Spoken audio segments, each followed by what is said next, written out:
डोंबिवली शहरात अनधिकृत बांधकामांवर पालिकेचा मोर्चा वळला असून तब्बल 65 अनधिकृत इमारतींवर कारवाईचा बडगा उगारण्यात येणार आहे. आज सर्वाधिक चर्चेत असलेल्या समर्थ कॉम्प्लेक्सवर पालिकेचा हातोडा पडणार असल्याने रहिवाशांमध्ये प्रचंड संताप उसळलाय.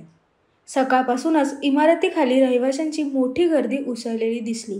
हातात पोस्टर आणि निषेधाचे बॅनर घेऊन तर काहींनी पेट्रोलच्या बाटल्या हातात धरून पालिकेविरोधात तीव्र रोष व्यक्त केला. आम्हाला न्याय द्या, भीक नको. आश्वासन दिलं मग कारवाई का, असा थेट सवाल संतप्त रहिवाशांनी प्रशासनाला केला आहे. रात्रभर बैठका घेऊनही कोणताही तोडगा निघालेला नाही.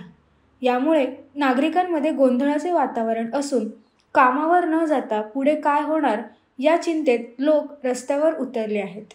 काही रहिवाशांनी स्पष्ट इशारा दिला आहे की जर कारवाईसाठी अधिकार आले तर आम्ही हलणार नाही, आमचा जीव गेला तरी चालेल. पालिकेच्या या कारवाईविरोधात संतप्त नागरिक ठाम उभे आहेत. त्यांचा आग्रह आहे की शासनाने आधी दिलेल्या आश्वासनांची अंमलबजावणी करावी आणि त्यानंतरच पुढील कारवाई करावी.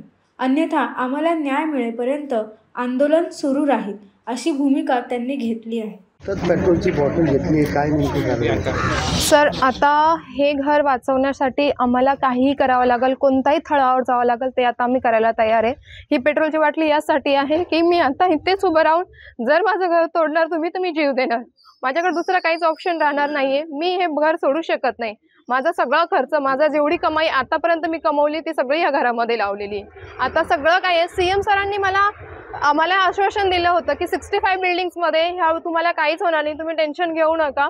आता ही 65 बिल्डिंगची कारवाई अजून चालू आहे, काही झालेलं नाही. तर केडीएमसी वाली कशी येऊन नोटीस लावून जाते आम्हाला दररोज. आम्हाला मानसिक त्रास खूप होतोय. आता आम्ही मानसिकली मेंटली पूर्णपणे आता डिस्ट्रॉय झालेले. आता आमच्यामध्ये एवढी हिंमत नाही राहिली आहे की आम्हाला कुणाशीच घेणं नाहीये, ना गव्हर्नमेंटशी, ना बिल्डरशी, ना जमीनदाराशी. तुमचा काही जो जमीनदार आणि बिल्डर तुमचा काही तुमचा फॅमिली मॅटर आहे तो तुम्ही तिथे सॉल्व्ह करा प्लीज. आम्हा गोरगरिबांना याचा त्रास देऊ नका. माझं नाव दर्शनी दिलीप पानकर आहे. आज निषेधाची बॅनरने हातात पेट्रोल. निषेधाची बॅनर म्हणजे आमची कमाई एवढी पूर्णपणे कायदेशीरनुसार आम्ही जर इथे घरासाठी लावलेली आहे आणि तेच घर पणाला लागलेलं आहे. तर ते घर आता आमच्या आयुष्याचा आता हा 36 वर्षाचा टप्पा आहे. याच्या पुढे आम्ही अजून कुठलं दुसरं घर खरेदी नाही करू शकत.